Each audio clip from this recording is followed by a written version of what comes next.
Okay. Your Honors, Caitlin Swain for the plaintiffs. Okay. At this time, plaintiffs will be calling Ms. Karen Brinson Bell to the stand. All right.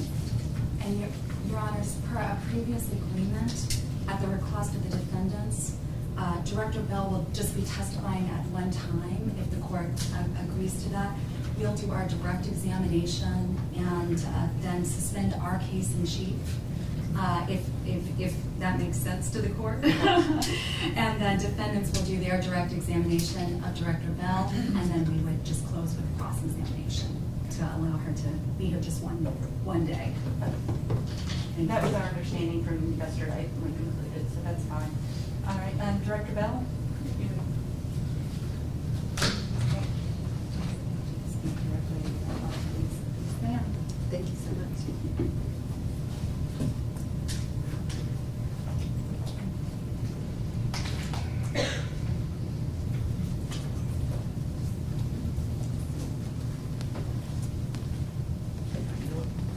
You will be sitting here, but if you would just stand, raise your right hand. Your face, Madam Clerk, please. Just raise your right hand.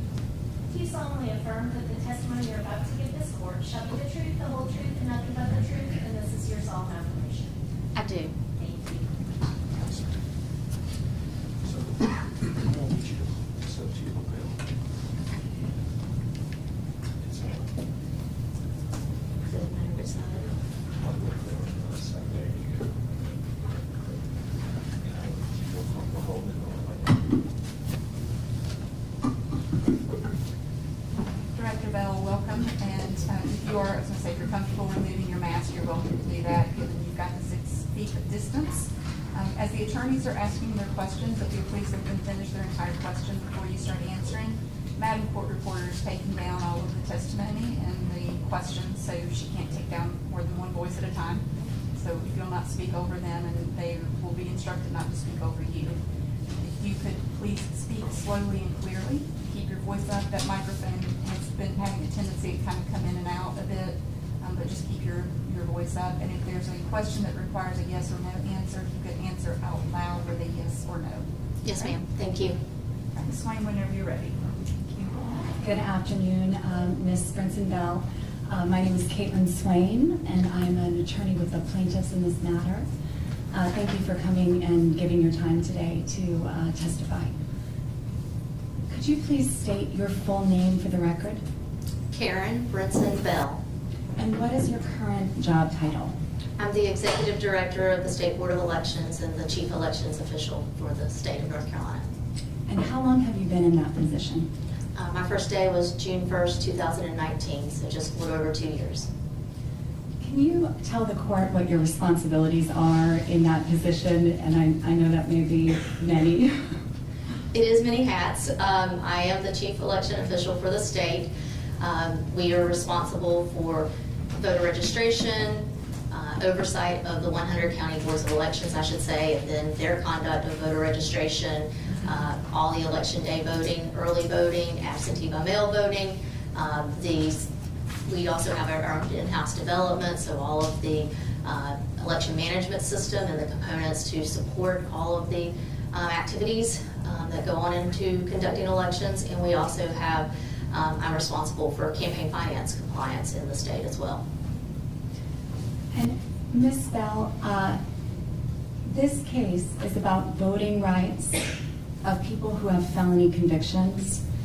Outside of the special circumstances that are detailed in the court's order of September 2020 pertaining to people who have fees and fines, related extensions to the conditions of supervision, is it your understanding that under current North Carolina law, people who have been previously convicted of felonies and are not allowed to vote in elections until they have completed their sentence of supervision? So that would be probation, parole, or post-release supervision. Is that your understanding of the current law? It is, yes.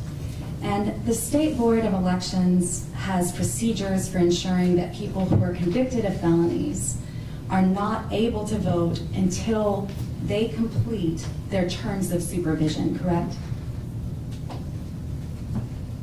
We do have procedures in terms of registration and whether they cast a ballot, yes.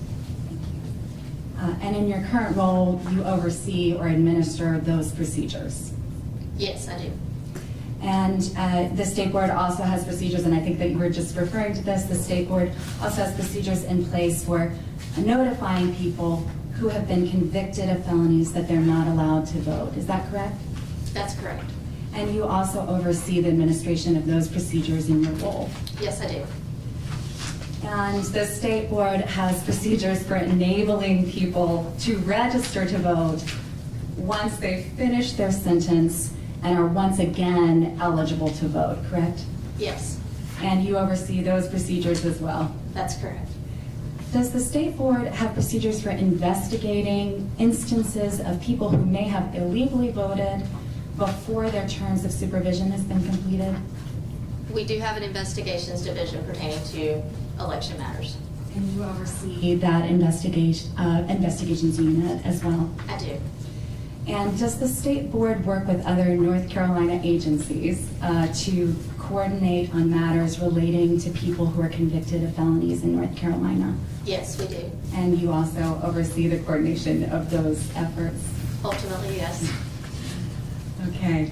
I have a notebook of exhibits that I am going to just use as I go through this with you. If I can approach the witness, and I've pre-shared which exhibits are going to be used with counsel.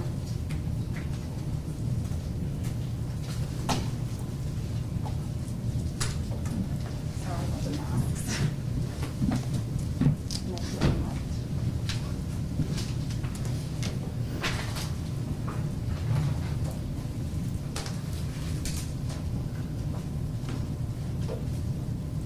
Ms. Bell, while you're just getting situated, we're going to try to pull up on the screen. You're going to attempt to use technology this afternoon to pull up Plaintiff's Exhibit 42. And it should be the first there in your very right. This is a document that's titled Election Technology Training, Topic Felon Processes. Have you seen this document before? I have. And is this a document that the State Board of Elections produced in discovery in this case? Yes, my knowledge. And I'm just going to ask you to go to page 286 within that. And we should be able to pull that up. So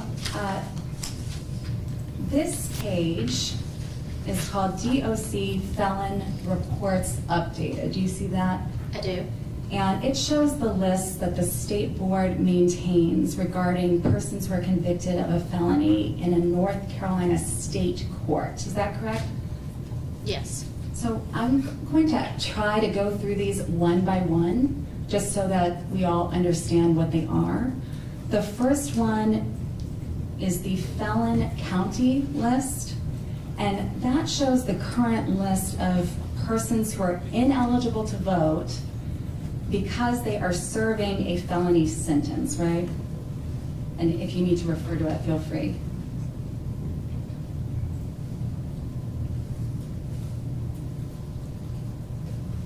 Yes, I mean, it is, and it's at the county level. And that list is based on data that the state board receives from the North Carolina Department of Public Safety, correct? That's correct. And then the second one is called the Felon State Matching List. And that shows the current list of persons who are serving a felony sentence who you're also able to match to a North Carolina voter registration record. Is that right? Or a close match or a match, Okay. yes. And that list is also based on information that the North Carolina State Board receives from the North Carolina Department of Public Safety, correct? That's correct.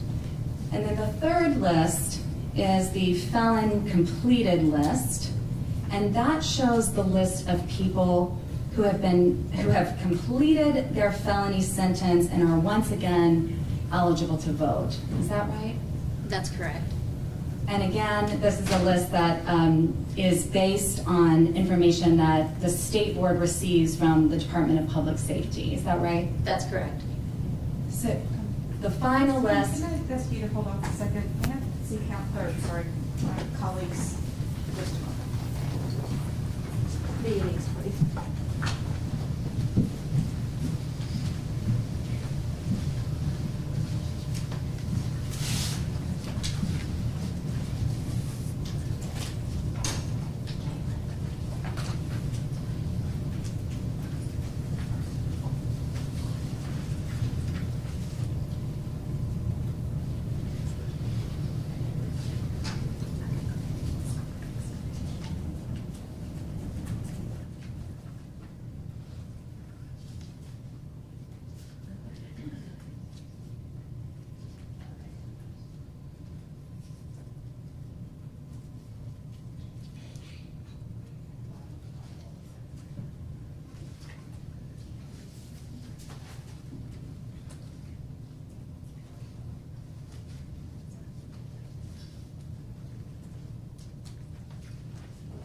This may seem like a strain.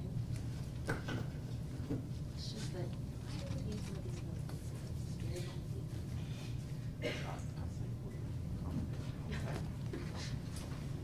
They have crates. Where? They have crates for that very thing. I know we do over there, but I haven't seen anything over here. Check Sarah. Ask Sarah. Okay. I know they have. I'm sorry, I'm vertically No, challenged, so that's my fair. feet are just dangling like a kid. Yes. It's uncomfortable. Crates. Crates. We Where? don't have everything here because of the Stack them books. Just one. Thank you. Much better. We use The that. notebook's fine. Just don't ask me to go to that notebook. All right, so, going forward, we're asking for some clarification, and this is kind of following up on some of the direction that we gave, I believe it was just yesterday, because the document here refers to active felony status. And as judges, we indicated yesterday that for us, active means a period of incarceration. So for clarification, and I realize that language is used differently in different contexts, or we realize that, but for clarification, active felony status, as it is referred to in this document, means a person on probation, parole, post-release supervision.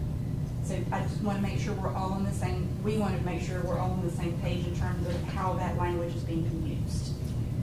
And if I may, Your Honor, provide a little clarification. My understanding, well, if you need to get testimony, as you can, but it may not necessarily require the director's testimony.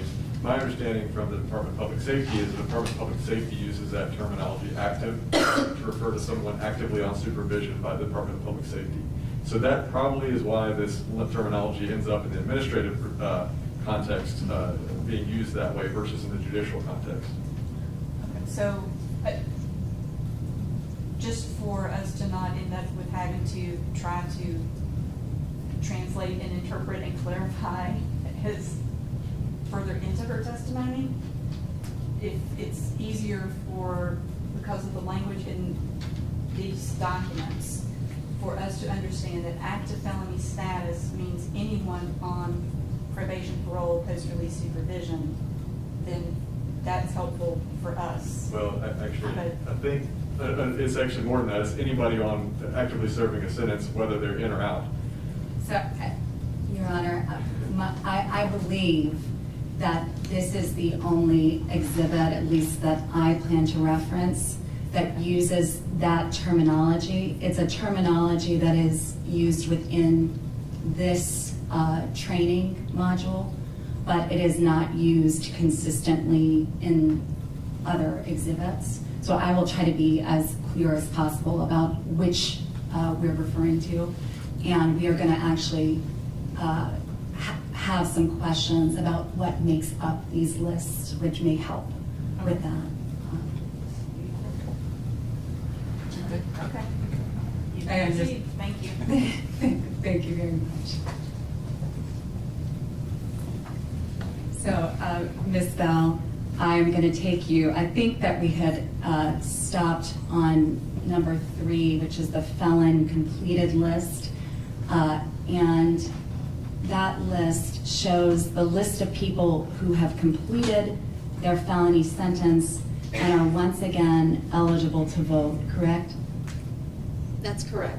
And again, that's the list that is based on what the Department of Public Safety provides, but this time it's referring to people who have completed their sentences, including all terms of probation, post-release supervision, and parole.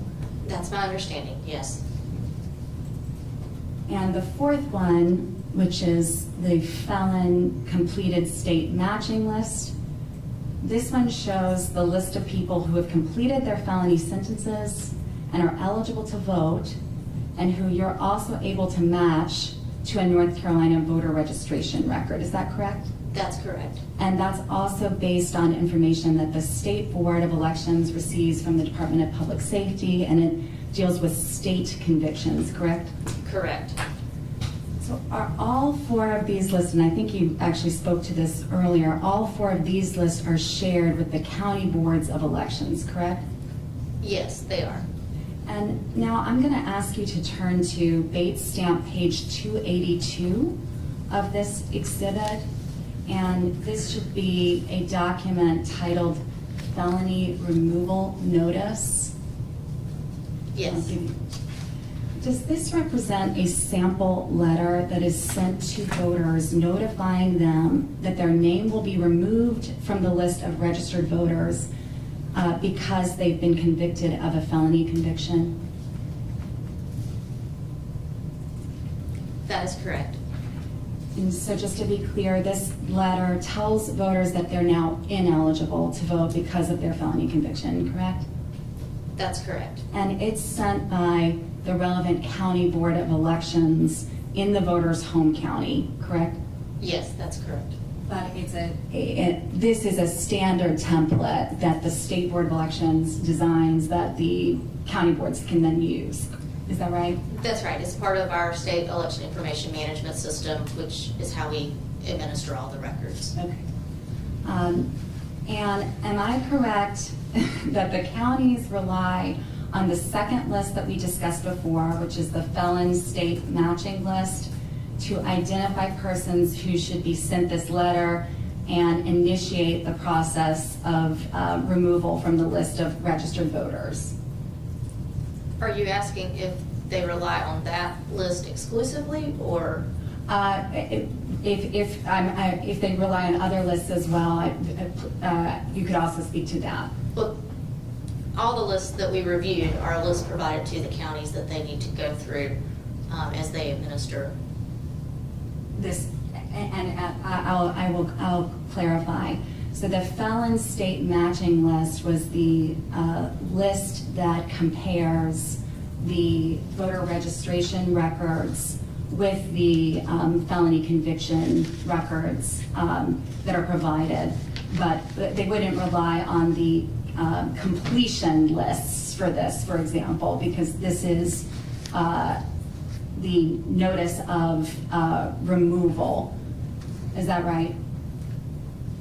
To that question, yes. Okay. I just don't want to say that they rely exclusively on this list, because there is the potential that when they do look at the Felon County list, the first one that we went over as well. Okay, that's helpful. Thank you so much.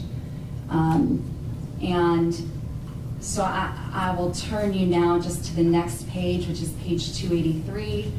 And this shows a letter that's titled Notice of Denial of Registration Due to Felony Conviction. Do you see that? I do. And is this a sample letter that's sent to people who try to register to vote while they're serving a felony sentence, including community supervision, which in this case we are, I understand that we are trying to get our definitions as clear as possible here, who are including community supervision, which includes, in this instance, probation, post-release supervision, or parole. And that's according to State Board of Elections records. So is this a letter that notifies those people that they're ineligible to register because of a felony conviction according to the state's records? I can say. I'd like you to ask your question again. Yeah, I want to make sure I'm following your timeline. Okay, so this is a sample letter that's sent to people who try to register to vote while they're still serving part of their supervision. And it notifies them that they're ineligible to register because of a felony conviction. Is that the way you read it?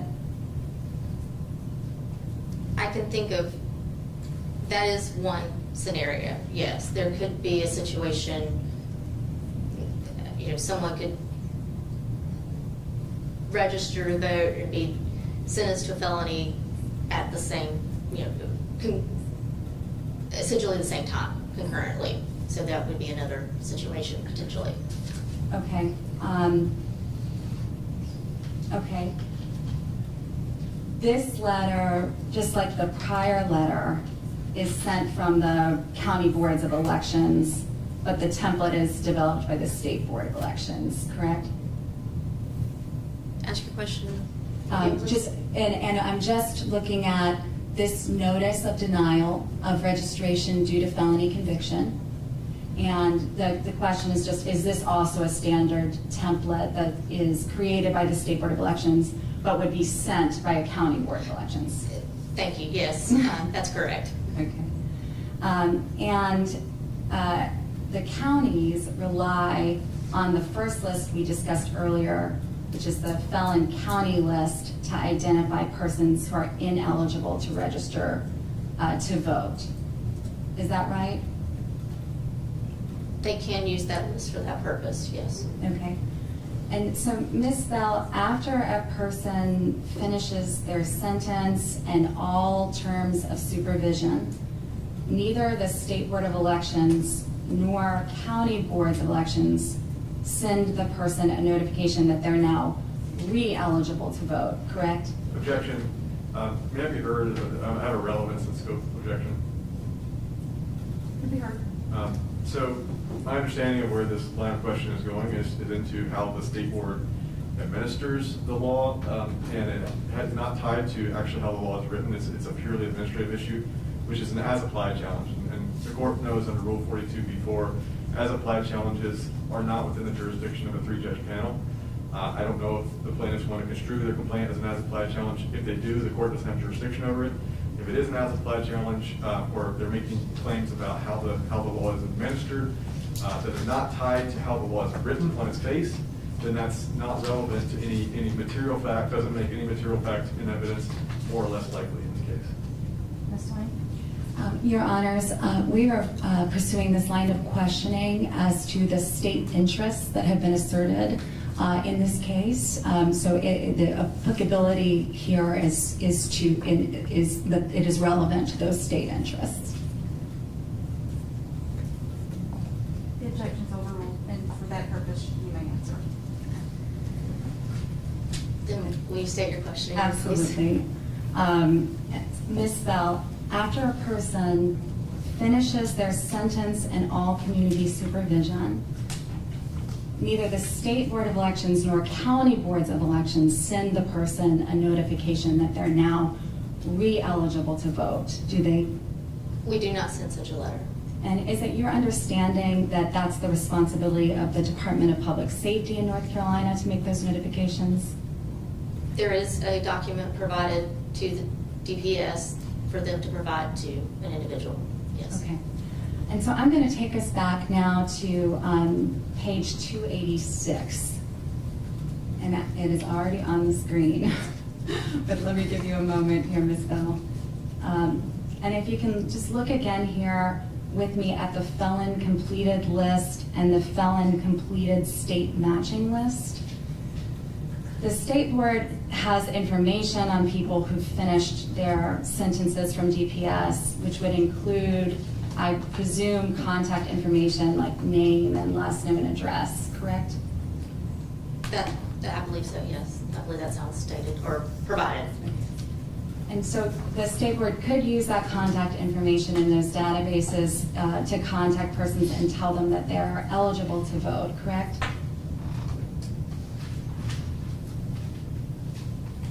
I guess, I mean, could, we could, but that's not how we administer voter registration in this case, and that's not the purpose. I'm sorry. That's not how we administer voter registration by statute, by practice, and that's not how we utilize that information. Thank you. And so the state board and county boards just currently do not do that. The Department of Public Safety does that, according to your testimony today. Give notice to the person whose sentence is finished? Exactly. Yes, that's done by DPS, that's Okay. correct. Okay. I'm going to turn you now to a slightly different set of questions, but we're going to still be referring to some of these same reports. Everything that we've just been discussing relates to convictions in a North Carolina state court, correct? And I'm just now going to turn us to a discussion about individuals who are convicted of federal crimes. And so if you could turn with me to Plaintiff's Exhibit 48, it should be the next there. And if you see, this is a document that is titled Biennial List Maintenance, No Contact Process. Do you recognize this as a document that the State Board produced in discovery? I do. Okay. If you could turn with me to Bates Stamp, page 333.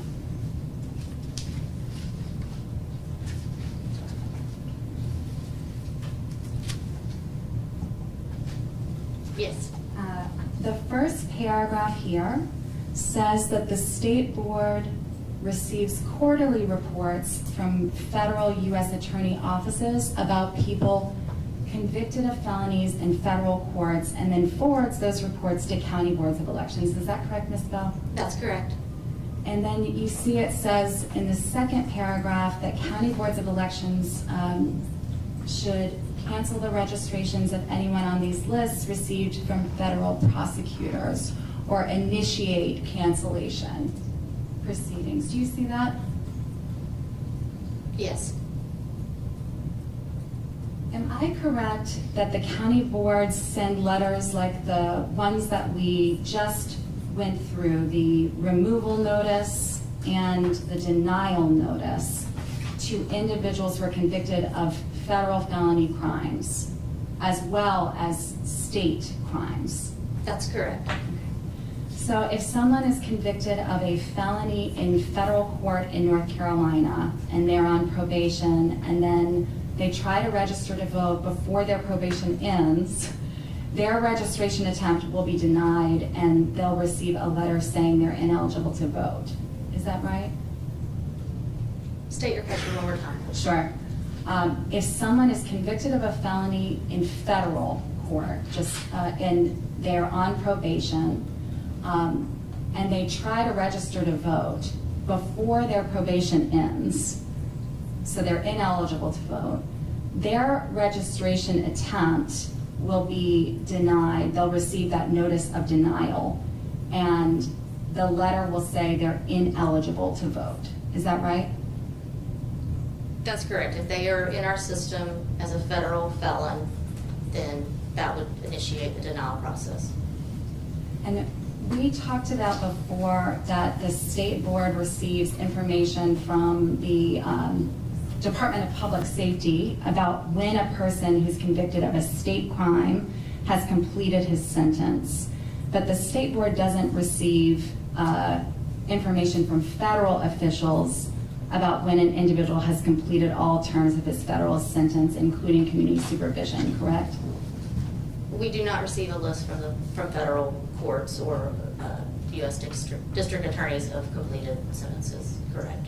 And so if the state board doesn't receive information about when a person finishes their federal sentence and all community supervision, then the most recent information that the state board will have on that person's criminal status will be that list from the U.S. Attorney's Office saying that the person is serving a felony sentence. Is that right?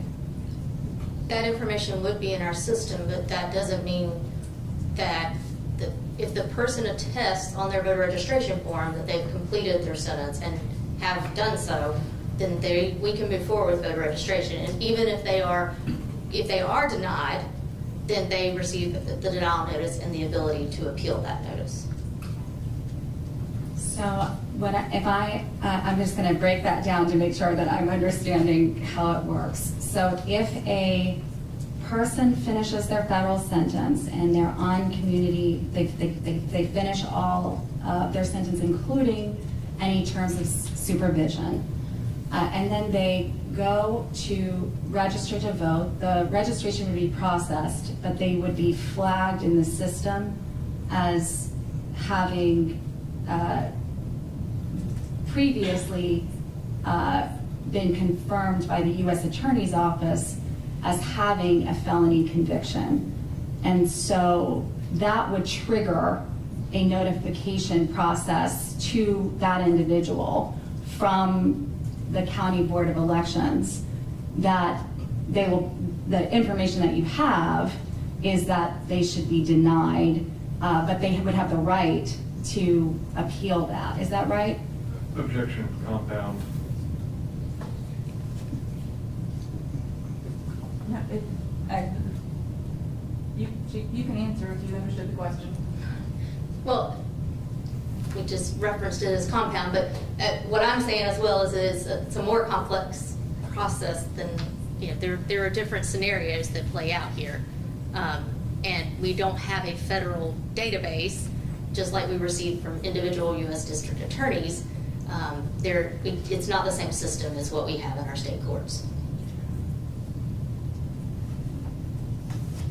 So I think I'm gonna move on, but I want to try one more time on this just to see if I understand what happens when somebody who has a federal sentence completes their community supervision, when they would go to register to vote. The last information that the State Board of Elections has in the system is that they had a felony conviction because you don't receive the completed status. So what happens when that registration goes through? If I may, I think there's an actual example within this very document that Perfect. That would be great. goes to that scenario. So if you'll give me a moment, I'll just direct us right to that.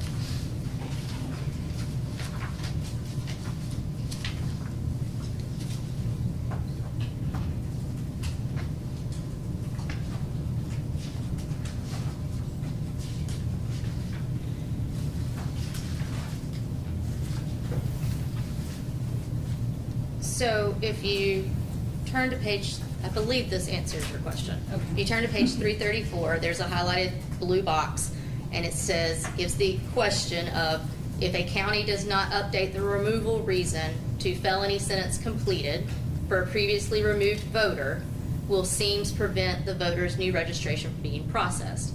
And it says, answer, no, SEAMS will not prevent the processing of a registration of a previously removed voter whose citizenship rights have been restored, even if the removal reason still indicates felony conviction. Right, so it won't prevent the removal, it will just flag that voter? Is that right? Objection, mischaracterizes document. Sustained.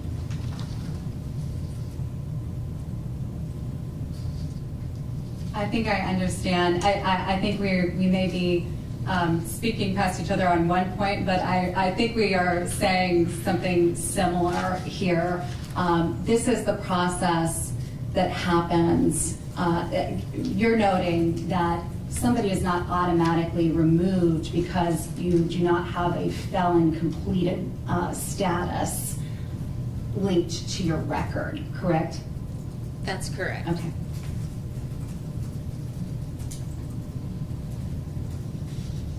The county boards of elections don't send a notice to an individual who's completed their federal community supervision saying that they're eligible to vote in North Carolina elections, correct? I believe I answered this before. We do not send a letter if we've received notice of completion of supervision, probation, or parole, or incarceration. And that's the same for federal and for state convictions. It's the same within your system. That's correct. Okay. And so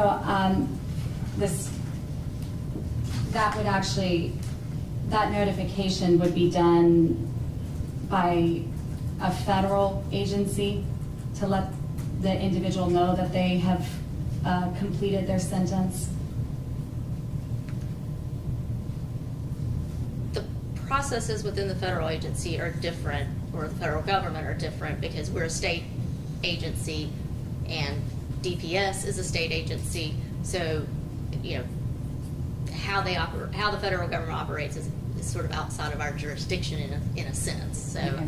I can't say that there's a uniform process to the federal government. I can't attest to that. Okay, so the state board just doesn't know one way or the other how the federal system works in respect to this notification process? Correct. Okay. Thank you, Ms. Bell. I'm going to turn us now to another exhibit. This is Plaintiff's Exhibit 50. And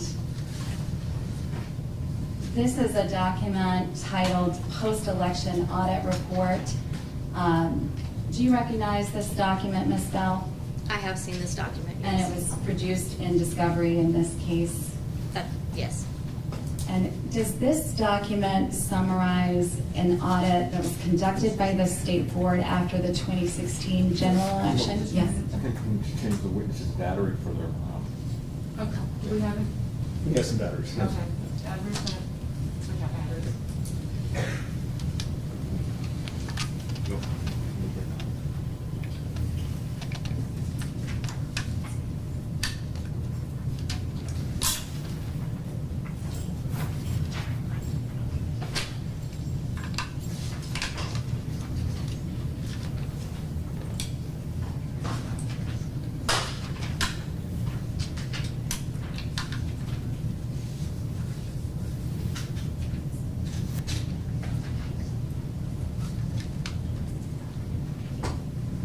You got it right? Yeah.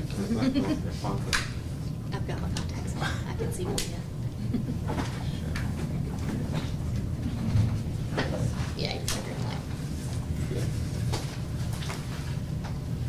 Thank you. Is that better? Maybe?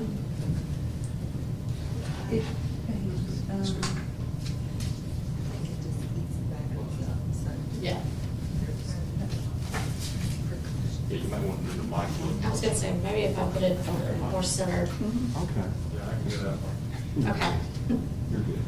I think I can't tell from here where the mic is actually attached. Is it right here on your lapel? It was here, but it seems better when I move it. It is. More I think centered? when- It might have been Dr. Baumgartner that had it on his tie, which seemed to be better than the lapel. So I don't have a tie, unfortunately. I think that where it is now seems to be Okay. in a better position. Thank you.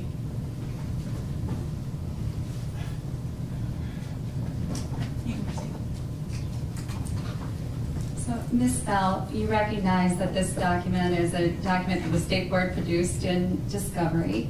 And this document summarizes an audit that was conducted by the state board after the 2016 general election, correct? That's correct. I'd like to turn us to page 3 of this document, which is date stamp page 409. This is a section that's titled Felons. Do you see that? I do. Okay, and the second paragraph there starts with NCSBE initiates investigations into possible cases of felons voting through a system of data audits followed by investigator review. Do you see that? I do, that's what it reads. And the system of data audits that's referred to here, is it your understanding that the state board used some kind of matching criteria to match the list of people who voted to the list of people who were serving felony sentences, including community supervision at the time? Objection, foundation.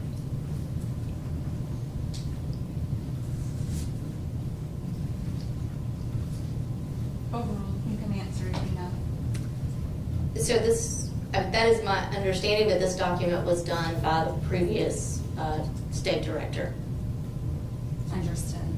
And because this was in 2016, correct, which was prior to your tenure at the State Board of Elections? That's correct, and I was not even working at the County Board of Elections at that time. Okay. If we go back to a page, Bates stamp, page 408, and look there at that first bullet point, that bullet indicates that through the data matching process used, the State Board had initially identified 441 open cases plus another 100 cases that were flagged but later were ruled out. So that was a total of more than 541 people who allegedly voted illegally due to a felony conviction. Is that right? That's what it indicates, yes. Okay. And so after the initial data matching, an investigation into the circumstances of each of these persons determined that 100 of the people were in fact eligible to vote. Is that what this report shows? That's my understanding.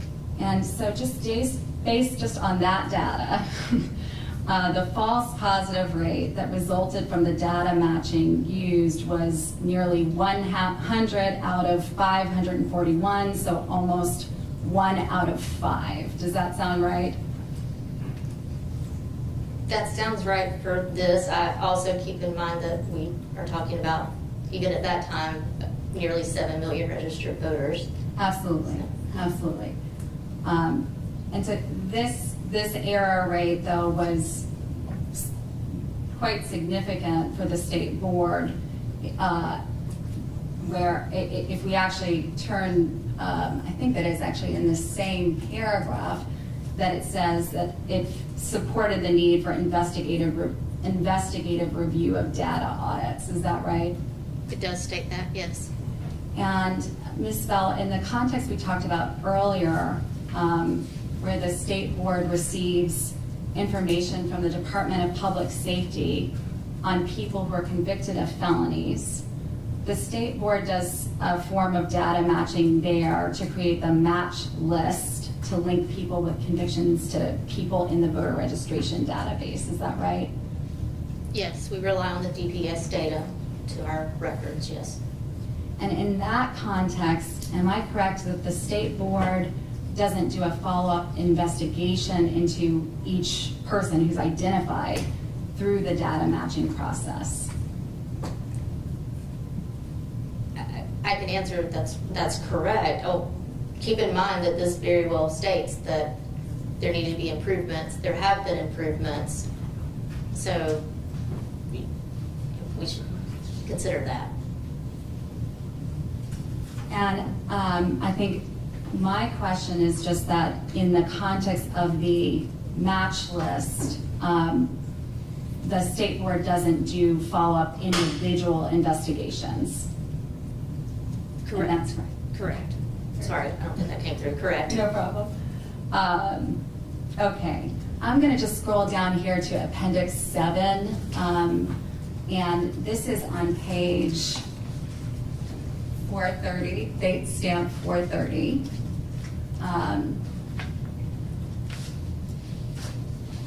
Ms. Bell, this is a letter that was from your predecessor, Ken Westbrook Strack, to the heads of the Department of Public Safety and the Administrative Office of the Courts. Is that right? That's correct. And if you look there just at the middle paragraph, and it's the second to last sentence, starting with although, Can you read that sentence into the record? Although individuals are required to affirm that they are not serving an active felony sentence, both when registering and presenting to vote, we have received feedback that not all voters read this language prior to signing. Do you want me to continue? That's fine. And so just as of 2017, which is when this report came out, the state board knew that not all voters read the language on the state board's forms stating the eligibility requirements for felon, for people who are formerly convicted of felonies, that they cannot register to vote or vote, correct?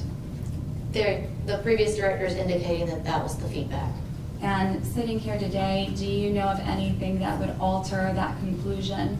Some people don't read this part of the form, correct?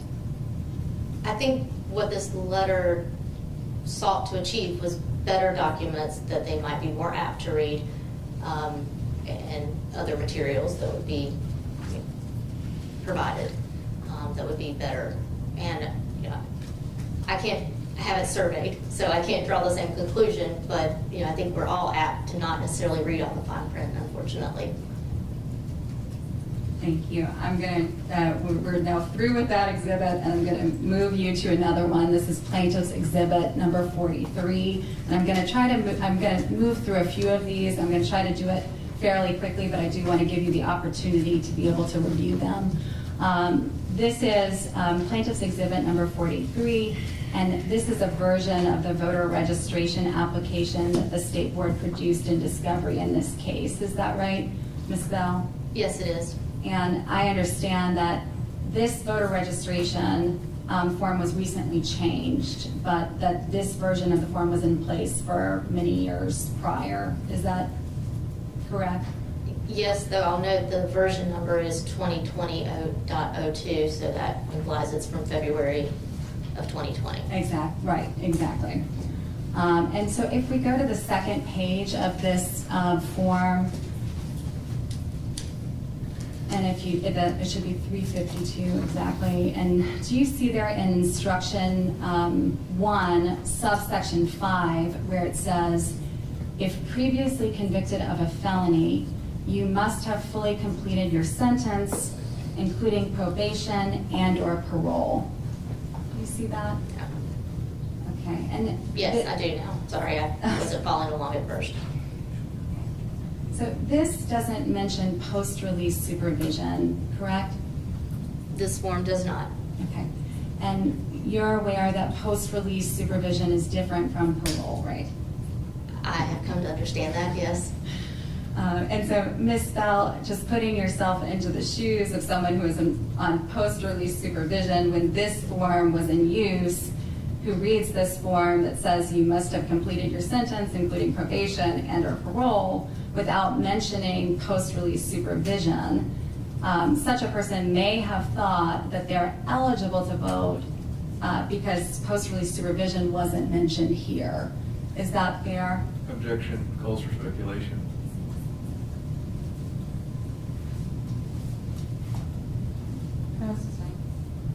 Objection sustained.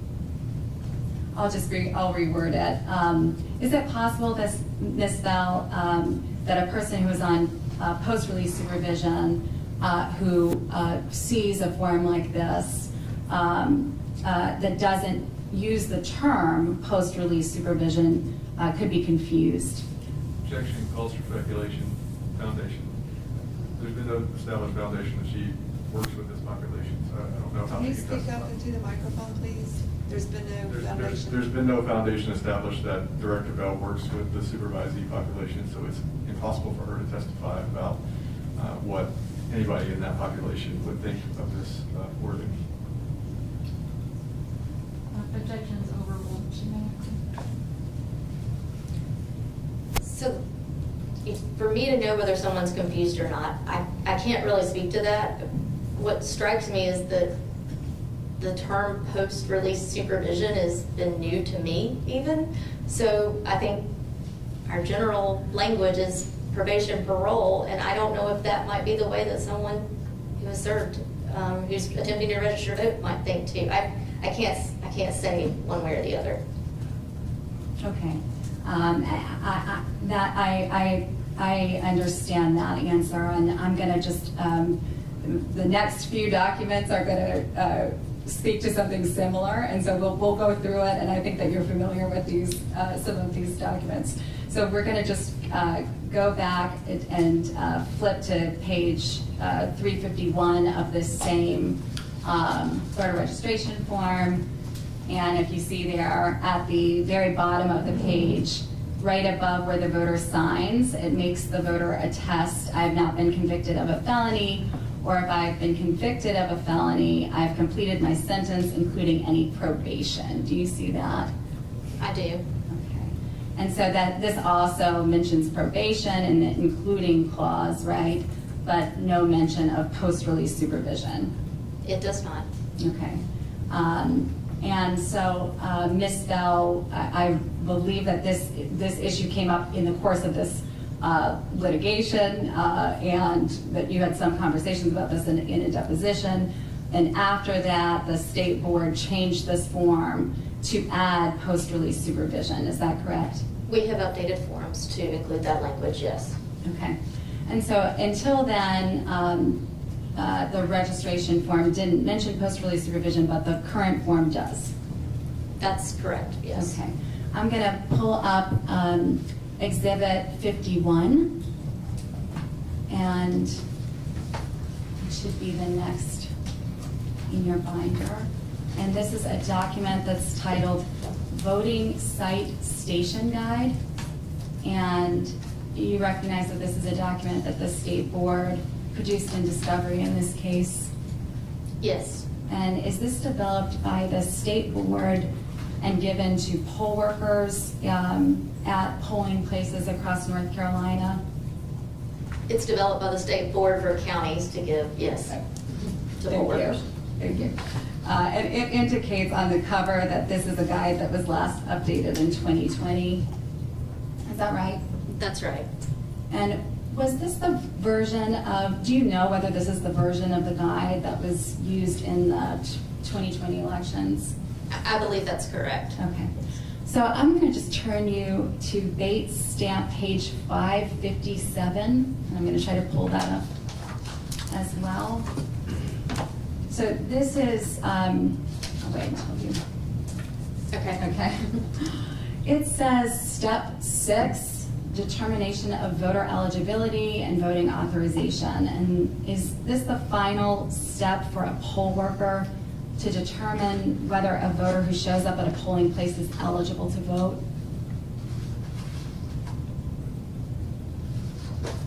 I'm reviewing to make sure there's not any others past this. That appears to be the final step in this section, yes. And if you just turn 2 pages later, this is at Bates stamp 559. It says that, there, this Sorry. sorry. The notebooks, towards the back, so it's heavy. Okay, 559, yes. Okay. And it says here that a poll worker must review certain eligibility statements with the voter, with the final one being, have not been convicted of a felony, or if they have been convicted of a felony, they have completed their sentence, including any probation or parole. Is that right? These are the items on the authorization to vote that's reviewed with, I'm not sure that you're hearing me. Are you able to hear me? I don't think it's amplifying. Those are the items that are listed on our authorization to vote form, the poll worker form. I'm comfortable like this, I'm sorry. I've had to do this for other reasons.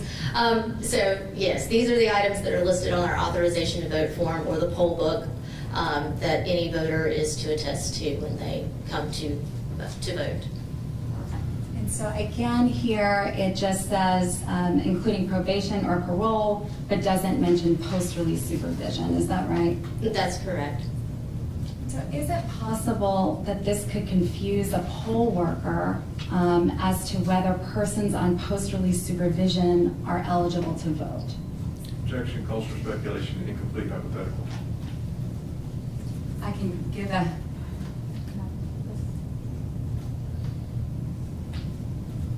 She can answer, she knows, or if she has an opinion on that. There is additional training provided to our poll workers, so I don't know about whether they would be confused or not. There's additional steps that a poll worker can take, including offering anyone a provisional, or if it's during the early voting period, it might be better served for the person to same day register. So Please make sure all cell phones are off. I don't want to limit my answer to that they would be confused. okay. I'm going to try a hypothetical on this to just walk through it. Let's say hypothetically that there's a person who's on post-release supervision. They show up to the polls and they ask the poll worker, I finished serving my jail sentence or prison sentence, but I'm on post-release supervision. Can I vote? And then the poll worker might consult this document and say, yes. Is that possible? It's possible, Okay. yes. So just pulling up Plaintiff's Exhibit 46, and this should be the next in your binder there. This is a document that's titled Election Official Manual 2019. That's not my 46. I have a Let me make sure that I've got the right one here. court document. Why don't we skip this and we'll... Ladies, one at a time, please. The court reporter is still taking you all down. So I will say the copy that we have on our forms, it starts with preface. It starts with this. We don't have a title page. 1 second. I have 246s. That might be the problem. This is... Why don't we take a moment and we can turn to another exhibit and then... I'm fine. I went to the first 46 and Okay. it looks like the one on the screen. Okay, no problem. Do you recognize this to be the Election Official Manual for 2019? Yes. And do you recognize this as a document that the State Board produced in discovery in this case? Yes. And is this a manual that's given to local election officials and poll workers? Is that correct? That's correct. And- Or provided to the counties to provide, yes. And it's the manual that was used in the 2020 elections, is that right? I believe that's correct. Okay, so I'm just going to ask us to turn to page 256. Okay. Just want to make sure.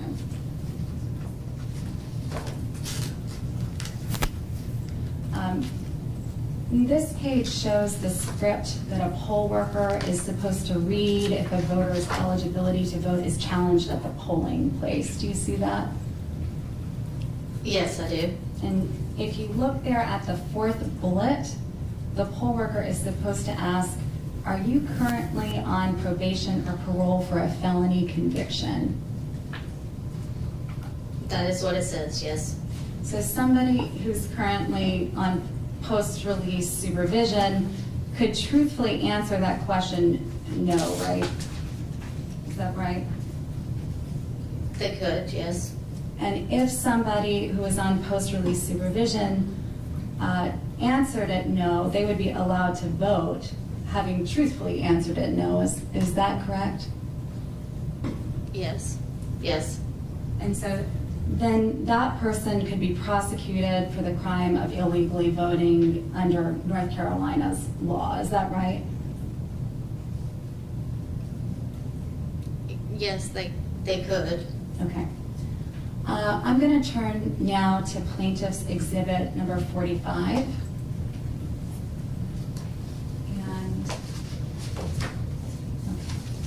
And this is North Carolina Voting Rights Guide, People in the Criminal Justice System. Do you recognize this as a document that the State Board produced in discovery in this case as well?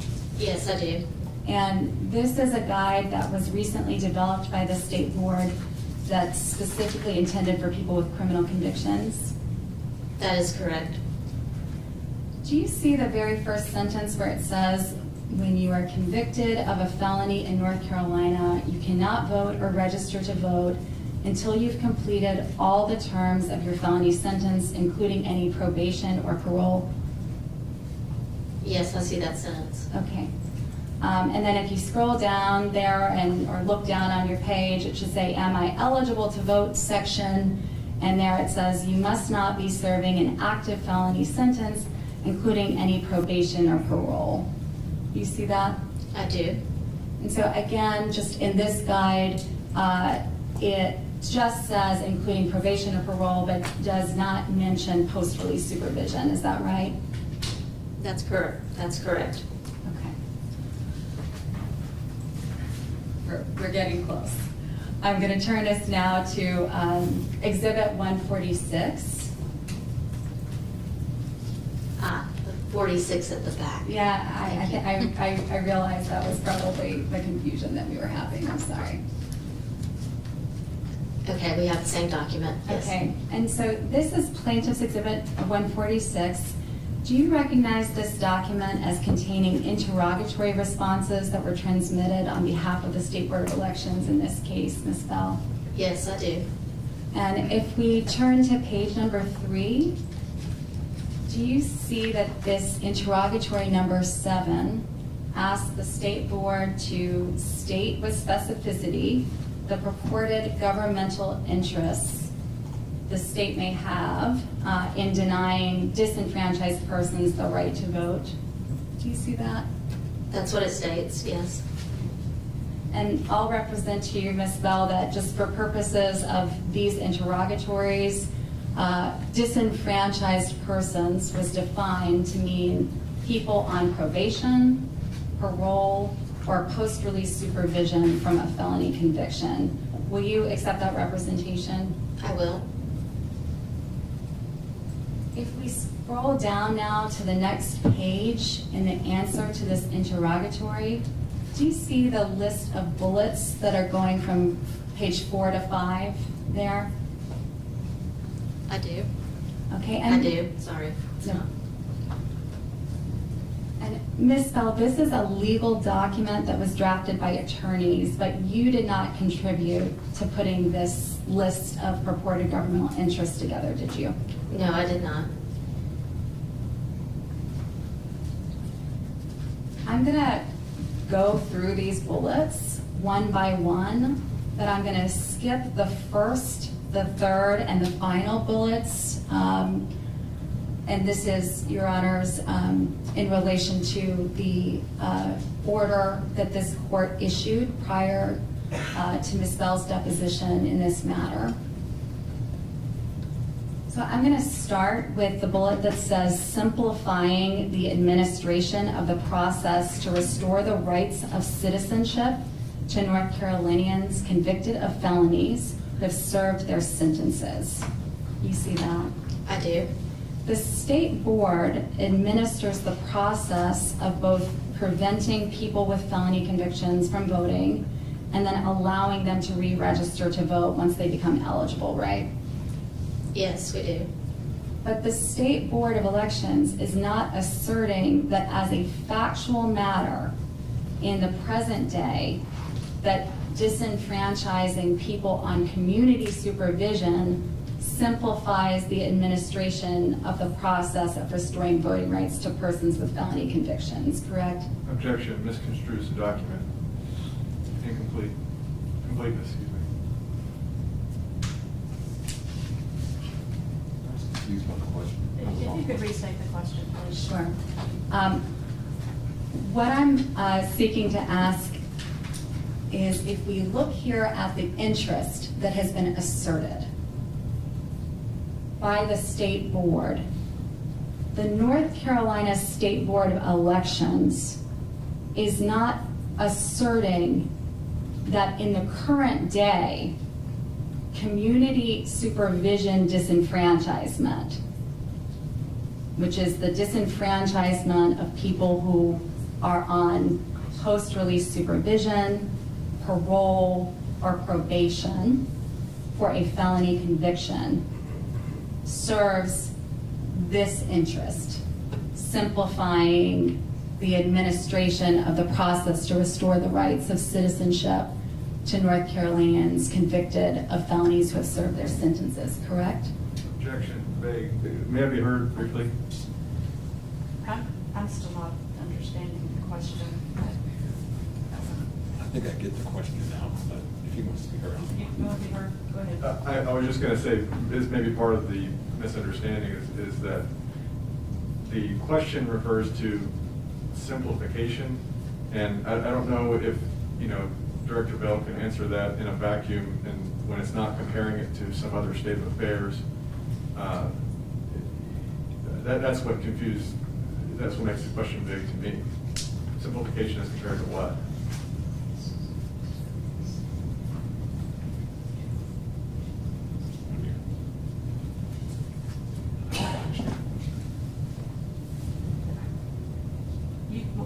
Objections overruled, she can answer if she knows or can. Unfortunately, I'm going to need now the question to be asked again.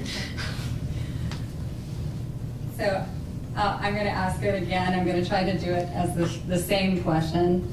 The State Board of Elections is not asserting that as a factual matter today, that disenfranchising people on community supervision simplifies the administration of the process to restore the rights of citizenship to North Carolinians convicted of felonies who have served their sentences, correct?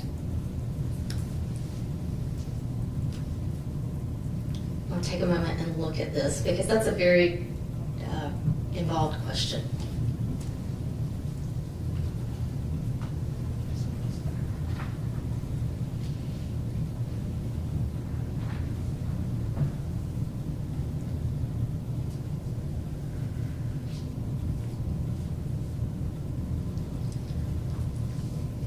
So that was a very, to me, legal question, and I'm not an attorney. So hopefully I'm giving an answer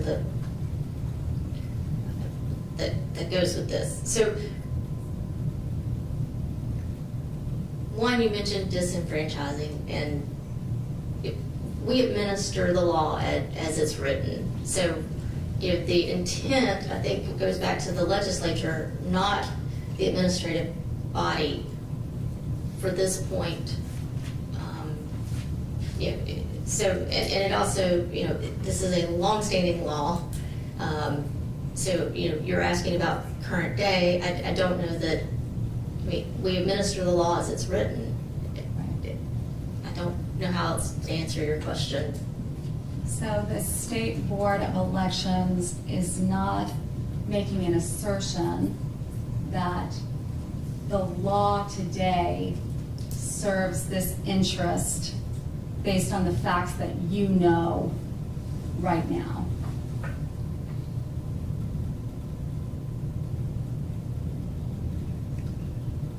Again, I'm not sure if I'm really understanding, but no, go ahead. Sounds like you're going to clarify for me, maybe, so we'll go with that. The State Board of Elections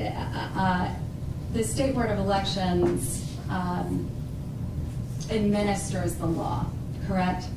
That's correct. But the State Board of Elections doesn't make the law. That's correct. And That's correct. this, right. I'll try. There we go. Look, that's correct. Sorry. So the State Board of Elections hasn't issued a policy or made an assertion that simplifying the administration of the process to restore the rights of citizenship to North Carolinians convicted of felonies who have served their sentences, that statement, that is served by disenfranchising people today who are on community supervision. You haven't made an assertion one way or the other, is that right? That's correct. Okay, and the State Board doesn't have any current factual evidence that disenfranchising persons who are on probation, parole, or post-release supervision simplifies administration of the process of restoring voting rights, correct? Not to my knowledge. And so, Ms. Bell, if people who are sentenced to probation and no jail or prison time were not disenfranchised, the state board and the county boards wouldn't have to gather and process information about their criminal convictions, correct? We should probably be careful about that, because I think that there's more. I never want to say yes or no. I mean, anytime there's a new law or a change to the law, we have to go in and assess what is the data that we're getting, how does that work into our processes, how does that affect implementation, and not being someone who works with the Department of Corrections, DPS, I may not know all the scenarios that we're discussing, so I can't answer that right now. Okay. I'm gonna, if the law was changed and people who were on post-release supervision, who were on probation or parole, had the right to vote, how would that impact poll workers? Do you recall we looked earlier at a guide that was given to poll workers on questions that they're supposed to ask voters about whether they're on probation or parole? Would that make it easier for them or simplify that process? Objection. May I be heard on this briefly?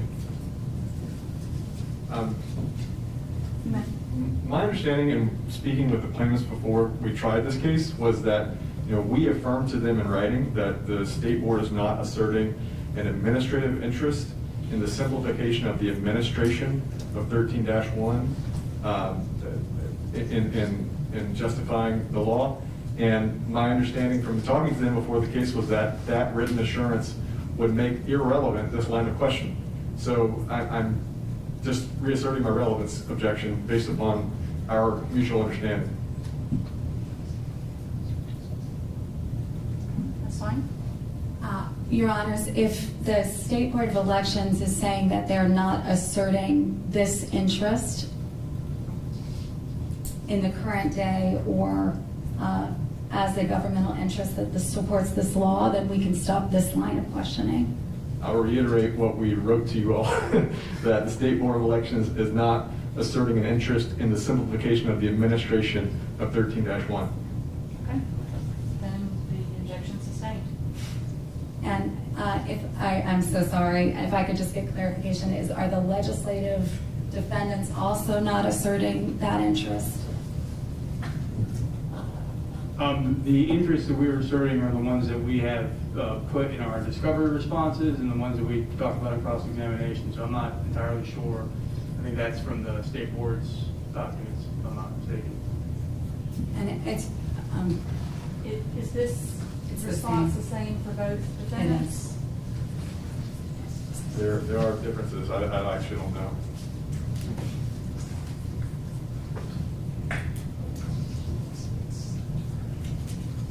I will say that I've been on the record that I'm not calling any live witnesses or presenting any other evidence that has not already been out there. So you all have the universe of information that I will be presenting to the court or have presented to the court.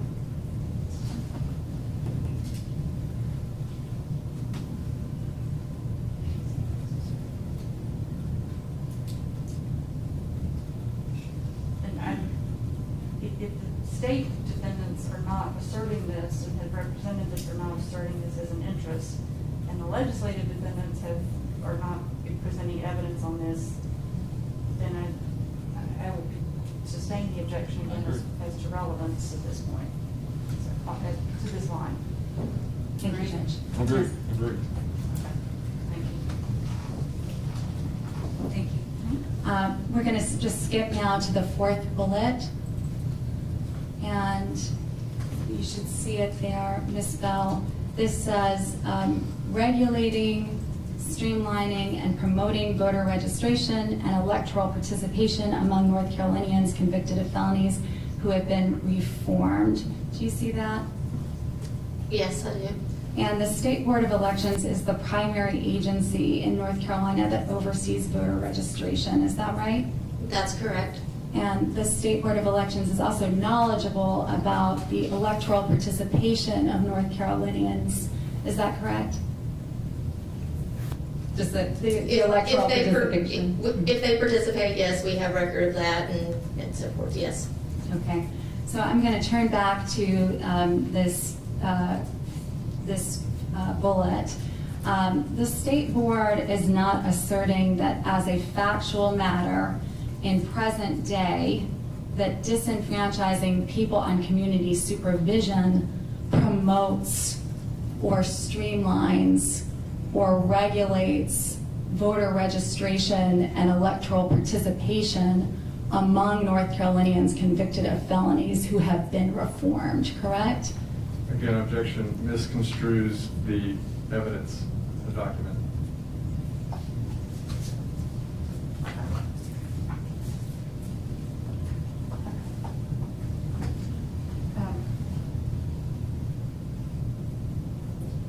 We're going to step back and review these. Check that time. And the whole thing. I'm gonna show you. It may just be me.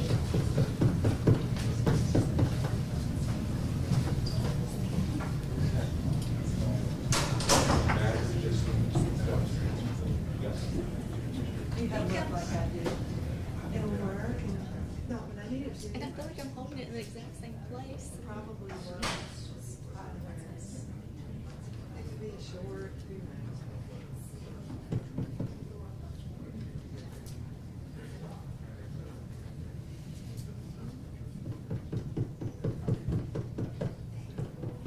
What is that? It's him practicing. Yes, it has been a long day. I got here early. Oh, so you've been here? So I can't see anybody. 'Cause I haven't been in here. We just left the cafe so I can see the Understood. That might be good.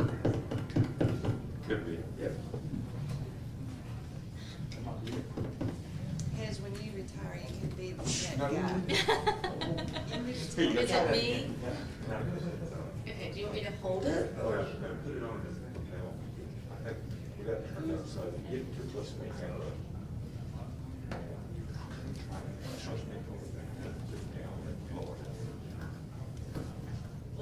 Better here. I can hear you good. I think it worked well in the middle. I mean, I told you We'll what I'm try gonna do when I that. retire. what, I told you what I'm gonna do when I retire. what are you gonna do? Go Nothing. as far east as you can? Yep. Yeah. I don't blame you. The only concern, I think it's too loud. Yeah. Okay. We tried. Is that too low? If that's not too low, I mean, I can keep it there on my tie. I can hear you good. That's actually pretty big right now. Yeah. Okay, we'll go with that. See, maybe that'll get us through the last As half long hour. as we don't get any feedback, we should be good. Thank you.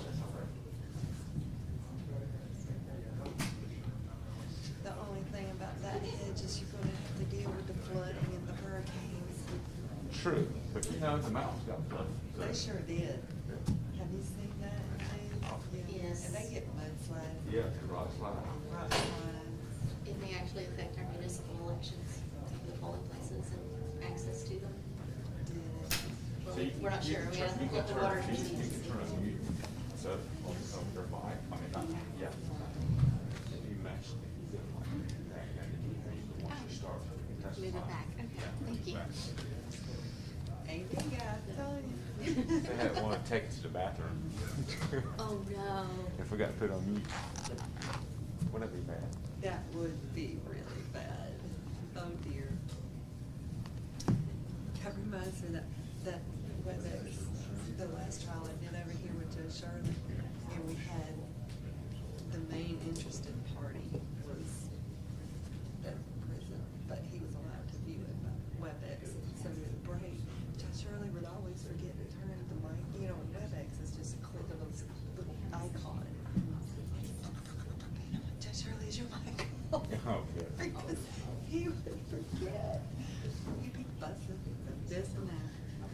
And it might not even be related to the case at all, Right. but it's just the mic was on, you know. Yeah. Knowing him, We he'll had say chicken something he for dinner shouldn't have again said. last Knowing Judge Shirley.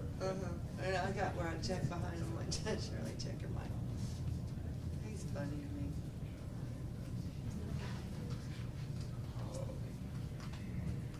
Is there any more rain coming to the mountains, or has it already moved through? Actually, I get the state meteorologist's report, and there's a front moving through this weekend that may bring more rain to the mountains. Oh. Yeah. And I lived in the Asheville area for, well, 16 years and 4 years prior to that, because that's where I actually went to college, so. It's that Swananoa area that flooded so Yeah, bad, and wasn't it? and Biltmore Village is flooded. Is it? Oh. There's just a lot of areas. Yeah. The small town of Rosman, I was Transylvania's election director, and the small town of Rosman's flooded. Canton in Haywood County is the worst, is what I'm hearing. It was a couple of hurricanes came through in '04. I think it was 2004. It flooded the mountains. Bad. Haywood Yeah, that was County. Ivan. Yeah, I was yeah. living there then. Were you? Yeah. I think I got some remember friends that. there in Mhm. Haywood County, and I went up to see them, and they were just showing me. It was devastating. Yeah. Yeah, this is It apparently. was a river or I forgot the name of the river. It's Pigeon. Yeah, it was devastating. And it always makes me wonder why humans, we have that need to be near bodies of water, but I don't know why we build houses. I mean, I'm included in that, but I don't know why we build so close. You got to because build a it's- house high. It's Yeah. going Go- to go destroy. high. Well, they're also having the landslides, rock slides, all That's that kind of true. stuff, so. That's but true. You know, Canton is the paper mill, so they rely on the river. Yeah. And. I think that's where I went. He took me to Canada. Probably, yeah.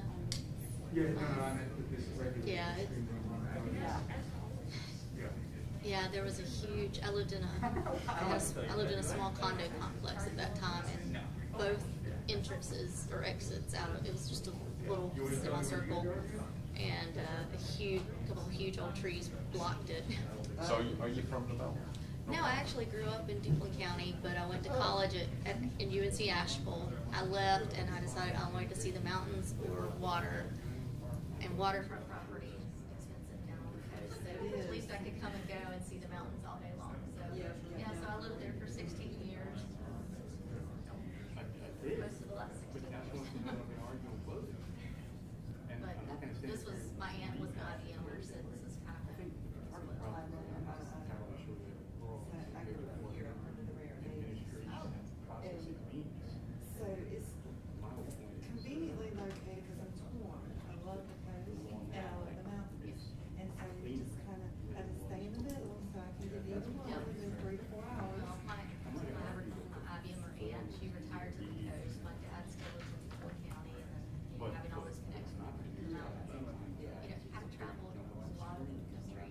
Every time, even this summer, we went to North and South Dakota for my aunt to get her 50th estate. And you're just reminded of like how exciting we are to have. Truly, because I'm in that same boat. I've been traveling all over, several parts of the world, including this country.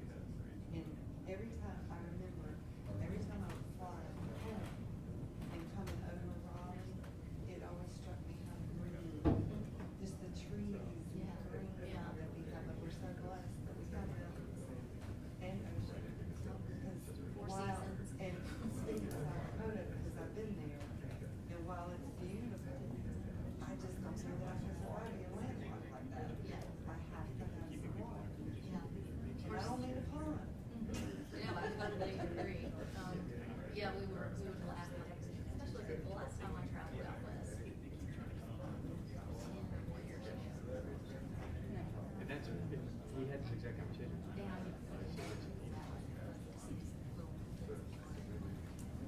Yeah. Just small something.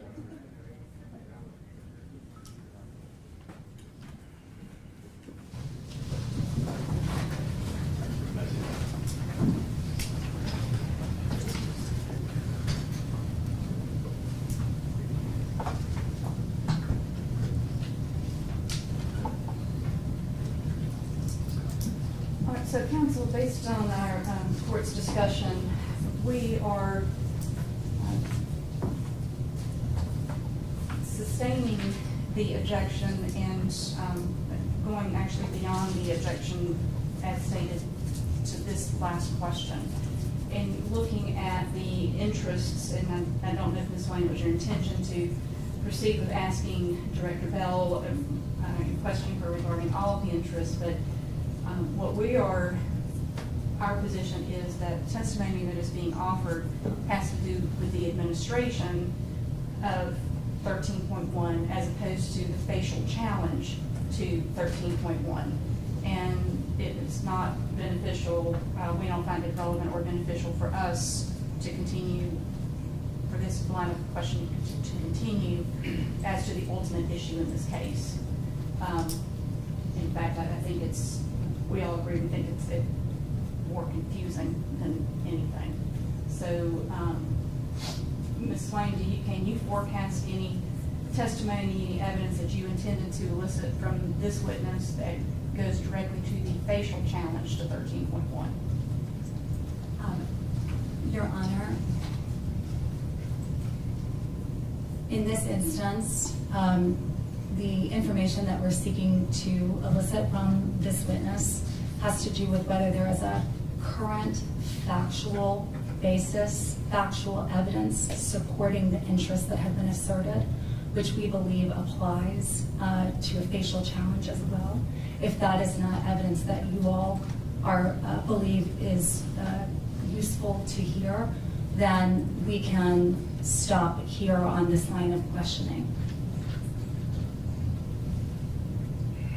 I think it would be more beneficial for us and a better use of time, and this wasn't something specifically discussed, so I'll open it up to my colleagues, that to allow Mr. Cox to conduct his direct, and if there is evidence that's elicited from the state board or from the legislative defendants that goes to the government interest, then the plaintiffs can cross-examine on that, rather than plaintiffs attempting to negate what the defendants may assert. I think that would be a better use, agreed, of time and Understood. okay. And I can also say, I would ask counsel, all the attorneys respectfully, if you can, your questions are about 55 words, can you kind of shorten them down so that the witnesses can actually understand them also? And that's for everybody, respectfully, because the long questions are hard for the witnesses to keep up with, and also for this jurors to keep up with, respectfully. I am going to have no further questions at this time, and we'll just reserve the opportunity to cross. So based on what parties have represented previously, Mr. Cox, you are going to utilize this opportunity to examine Ms. Bell as part of the State Board Defendant's case in chief, correct? Correct. Okay. Then you can proceed.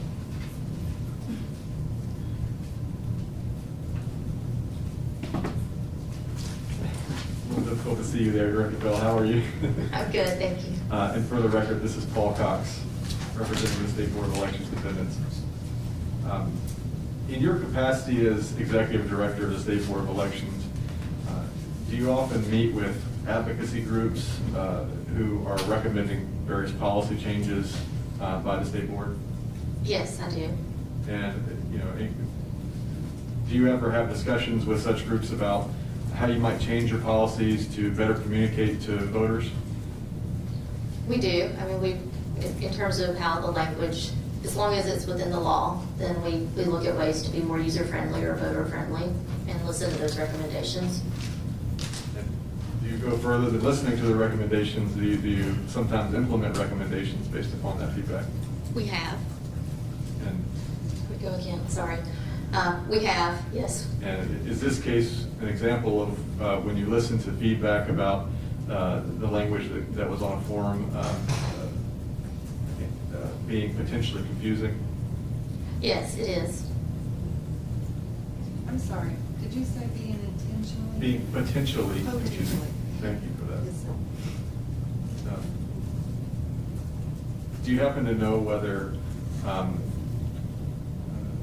Section 13-1, the Restoration of Rights Statute, that's at issue here, requires the State Board to put probation and parole or probation and parole and post-release supervision, one way or the other, on its forms? My recollection is that it does not.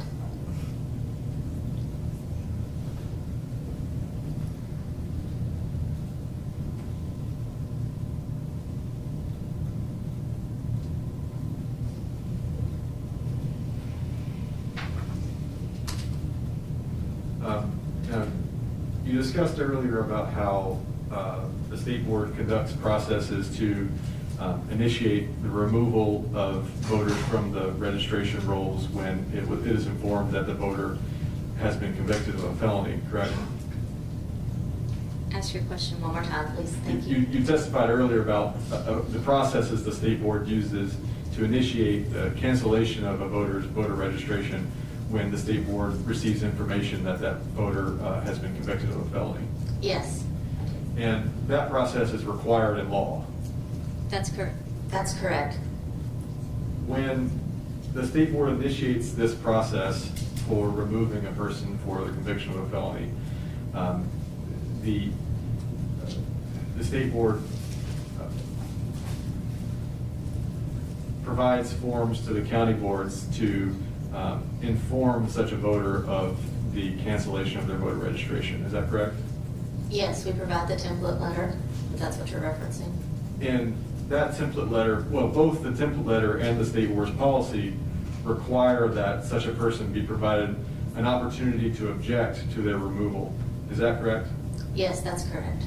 There was a line of questioning earlier about the 2017 audit report. Do you recall that line of questioning? Yes, I do. You weren't with the state board at the time, so you don't know, or do you know exactly what matching process was conducted between the list of people convicted of felonies and the list of people who voted in that election?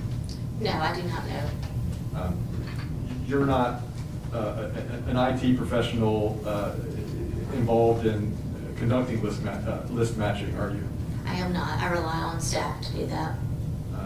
Are you aware that there was any, do you know whether the process used in 2017 is the same process used to identify people who need to be removed from the rolls today? Are you meaning I think what you're asking, or what I should say is, or what I can say is that the matching process or the data process has changed since that time. Is my understanding. It was initiated then, and we've continued with improved processes. So in your experience and judgment as executive director of the state board, is it possible to draw any conclusions from rates of potential false positives from that 2017 process to the present day? I cannot draw conclusions of the two processes. Sorry, I'm cutting out again. I can't compare 2017 to what we are doing now, but I do know we've improved our processes. And we talked about earlier about how voters are given the opportunity to appeal the cancellation of their voter registration and are given notice that their voter registration is being canceled due to information about a felony conviction, right?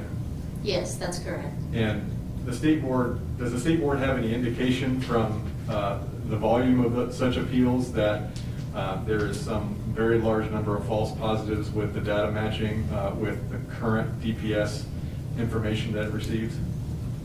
Not that I'm aware of. I don't know of a lot of false positives or appeals. I want to turn now to the line of questioning about the communication or lack thereof with the county boards of elections and people who are coming out of felony supervision. Do you recall that line of questioning? Yes, I do. Does the state board of elections have regular contact with people on community supervision for a felony during their period of supervision? The direct individual? No, we do not. Does the county board? Not particularly, no, unless they come into the office or make a phone call. To your knowledge, does DPS have regular contact with these people? I understand that they're what I refer to as probation and parole officers who work with those individuals.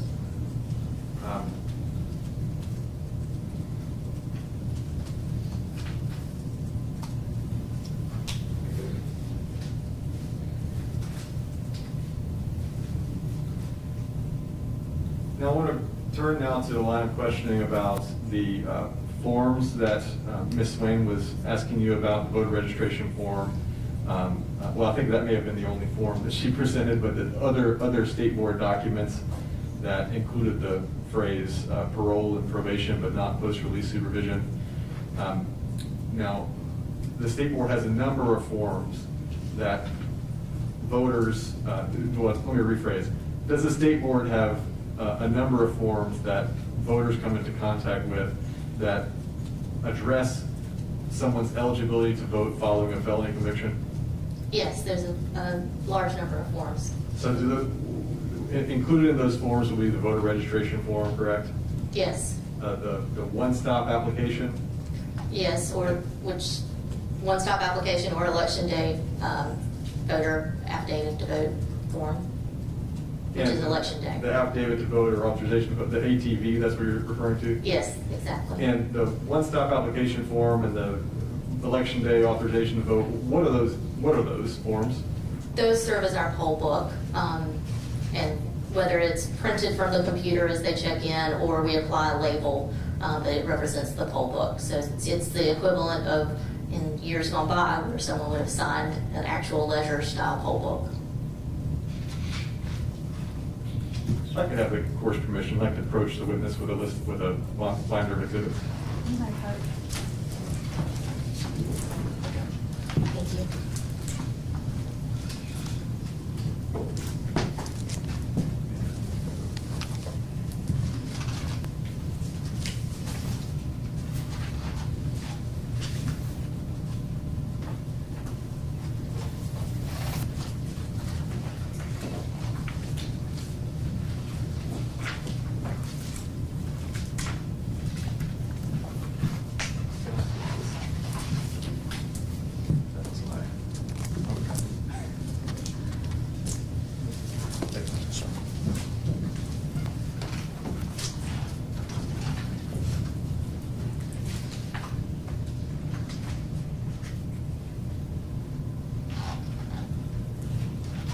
Director Bell, can I refer you to exhibit SDX 35, so it should be tab 35 for you.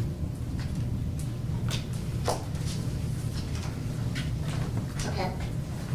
Is this the current one-stop application form in use in North Carolina?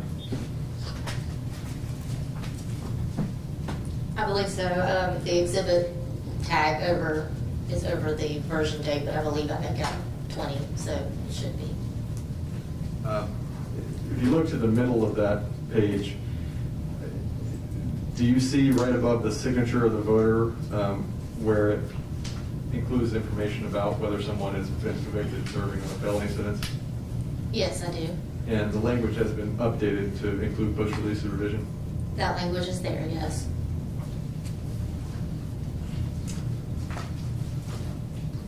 If you would turn to exhibit number 37.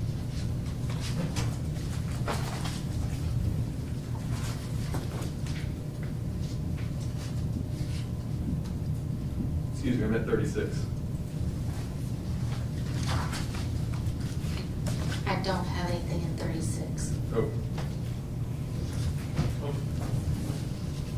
To get out of that one. The court will indulge, I just need 1 second to get the exhibit.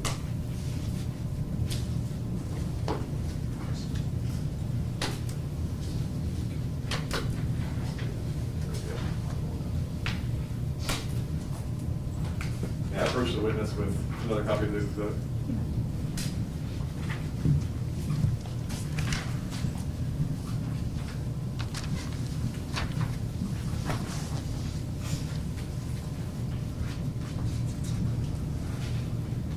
Do you recognize this exhibit?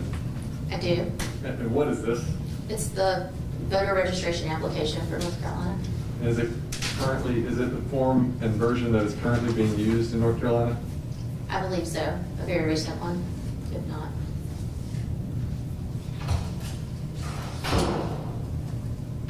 And do you see in the very bottom, in section 10 of that document, right before the voter signs, does that reflect that the language has been updated to include the term post-release supervision? I'm able to make it out. The exhibit sticker covers it over a little bit, but yes, I see post-release and then what appears to be supervision.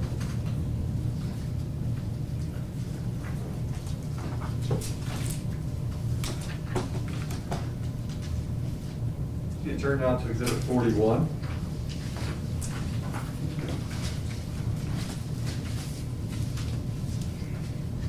Do you recognize this document? Yes, I do. And what is it? It's the provisional voting application. What is a provisional voting application? So if an individual comes to vote, presents themselves to vote, and they're not on the poll book, and they are able to vote a provisional ballot. Some refer to it as fail-safe voting in some cases, so that they're not turned away, and we can do further research to determine if that ballot should be counted. And this application serves for the information that we would use to research that individual, and also registers them to vote. When you say research that individual, what is the result of that research? What are you determining? So for example, someone might register to vote at Department of Motor Vehicles, and it might not get processed to us.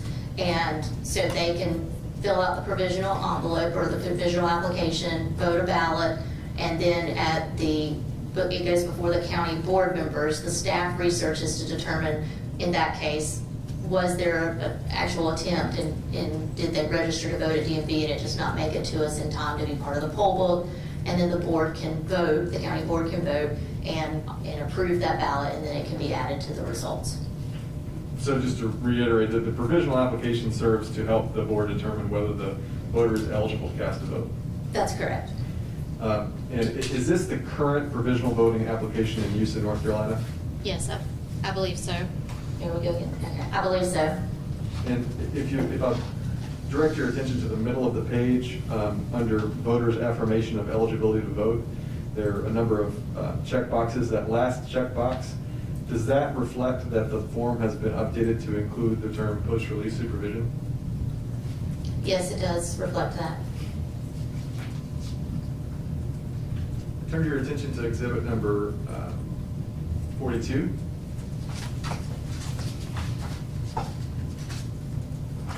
Do you recognize that? Yes, this is the authorization to vote form that I referenced earlier, though I do think I said affidavit mistakenly. But it's the form used on election day, for election day voting, correct? That's correct. And is this the current authorization to vote form used in the state of North Carolina? Yes, I believe so. I don't see the version number. I think it's covered over, but it does appear to be. And if you direct your attention to the very middle of the page, right before the signature of the voter, does this reflect that the authorization to vote form has been updated to include post-release supervision? Yes, it does include that language.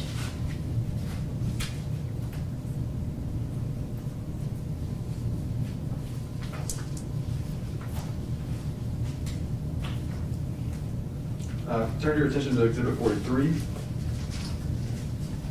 Do you recognize this? Yes, I do. So what is this? So this, I'm sorry, there we go.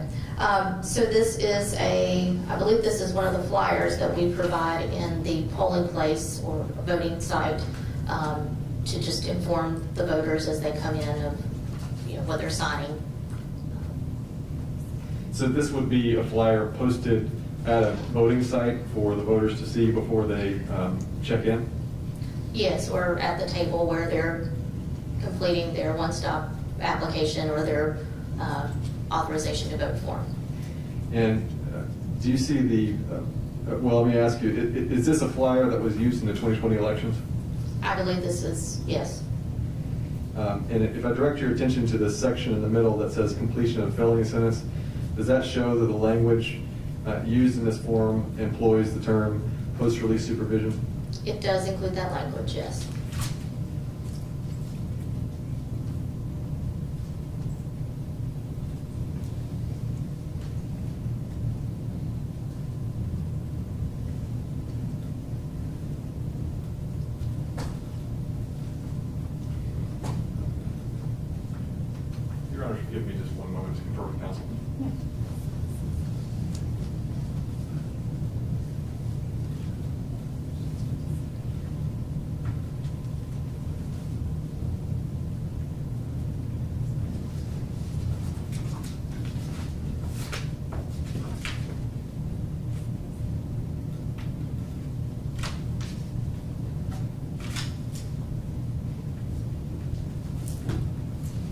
have no further questions at this time. Thank you.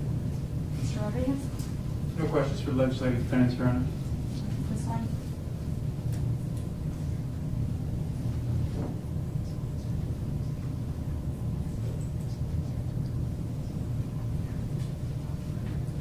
Your Honors, if we could consult and start back tomorrow, we're going to have very limited further questions. If I may, if the questions are limited, we would prefer to not call the executive director back, but I mean, it's sort of up to the court. Well, when I respect, if I hear limited, if they say 10 minutes, that's going to mean 20 minutes. Because I've heard them say, both sides say, I only have a couple of questions, and I've monitored, and a couple of questions have turned to 10 to 30 questions.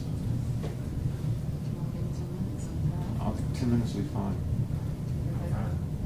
All right, we will agree to go until 10 after 5.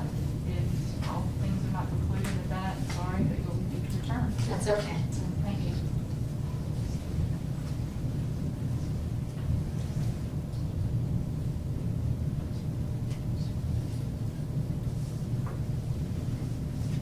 Your Honors, the reason that we wanted to confer is because the legislative defendants shared with us that they are not able to let us know whether or not they are going to be asserting these interests in terms of evidence that they could. They're not presenting any evidence on it, but they could assert the interests under their rational basis theory. So the question that we have is to be able to confer on the earlier ruling that this court made, to be able to come back if necessary to address that evidence. Then we are going to adhere to our schedule as we Sorry. set out Yeah. in our pretrial notification to all of you, and as we make clear from Monday morning. So we will recess now until 9 a.m. tomorrow. Director Bell will need to ask you to return. Yes, ma'am. Thank you. We're in recess to 9 a.m. Yes, sir. Superior Court stands to recess till tomorrow, 9 a.m.